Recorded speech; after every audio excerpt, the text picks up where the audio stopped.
is 1989. The Berlin Wall comes down and the New York Times declares the Cold War over.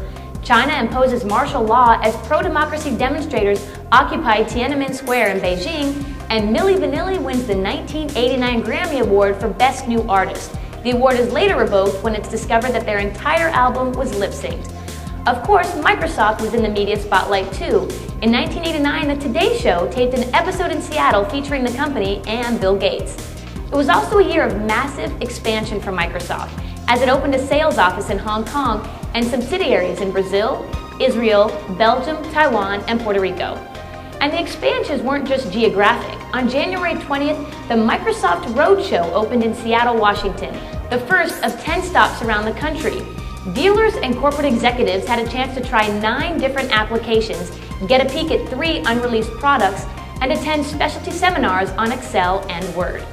5 days later, on January 25th, Microsoft unveiled a promotional campaign for Excel for Windows, targeting users who are considering purchasing or upgrading to future releases of Lotus 1, 2, 3. The following month, on February 15th, Microsoft announces that it will make a minority investment of a little less than 20% in the Santa Cruz Operation Incorporated, the world's leading developer and publisher of Unix system software. The big Microsoft events of 1989 continue on March 27th, when the company hosts the 4th International Conference on CD-ROM. Seeing is believing in Anaheim, California.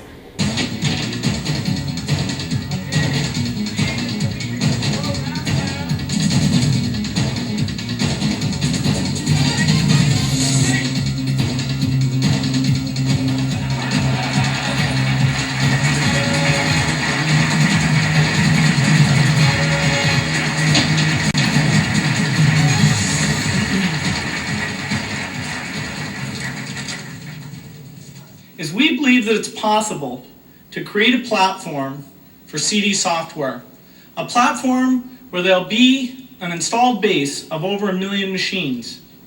And that platform will allow us to transform the PC into a far more powerful tool than it is today with its floppy-based software.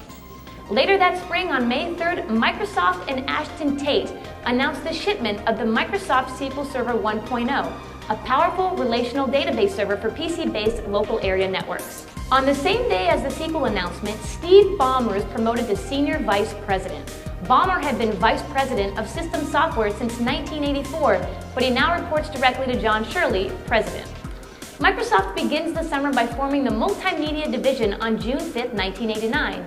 The division is dedicated to the development and marketing of multimedia system software and consumer products. A few weeks later, on June 19th, Office for the Macintosh is finally available. Now, this is the first ever version of Office, and Macintosh applications include Word 4.0, Excel 2.2, PowerPoint 2.01, and Mail 1.37. The 4 applications provide the tools to perform the essential business tasks of most business professionals. Also in June, Microsoft Mouse sales surpassed 2 million units. That's twice the number sold less than 1 year ago. Remarkably, it took Microsoft 5 years to ship the first 1 million units, but it takes only 1 year to ship the second million. The following month, on July 18th, the Usability Group opens its new in-house testing facilities, where it will test interfaces, documentation, and instructional materials. Also in July, the first financial analyst meeting is hosted at the corporate campus. Speakers include John Shirley, Bill Gates, Frank Gaudet, Mike Maples, Jeremy Butler, and Scott Oakey. On August 1st, 1989, Microsoft announces Online Plus.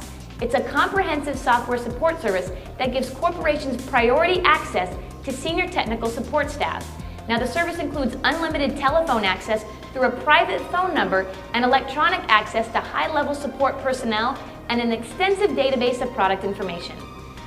In mid-August, Microsoft encounters a PR hurdle when a Seattle Times cover article about the working environment at Microsoft alleges that Microsoft employees are working long and dedicated hours that preclude any personal life.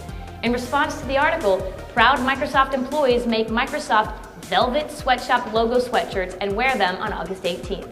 And on August 31st, as the month comes to a close, Microsoft reveals that a complete Chinese MS-DOS version 3.21 will be provided to licensed OEMs and shipped in the future by representatives in Taiwan. Now, this will be the first time a retail version of MS-DOS has been made available directly to customers. Later that fall, on October 3rd, Microsoft announces the availability of Microsoft Flash File System, a file system for Intel's flash memory technology. It allows the MS-DOS end user to use flash memory in exactly the same way as a conventional disk drive. But there is one last major event left for the company in 1989. Just before the year ends on December 27th, Microsoft announces that John Shirley will retire as President and Chief Operating Officer on June 30th, 1990. Shirley, President since August of 1983, will continue to play a role in the management of the company as a member of the Board of Directors and as a consultant for strategic projects. And while Microsoft's notable releases in '89 include Word 5.0 for MS-DOS, Microsoft Mail 2.0, Works 2.0 for PC, MS-DOS ROM 2.0, and Microsoft Basic Professional Development System 1.0, other news continued to shake the world, including a 6.9 magnitude earthquake in the San Francisco Bay Area. As the year drew to a close, the biggest movies at the box office were Batman, Indiana Jones and the Last Crusade, and Look Who's Talking.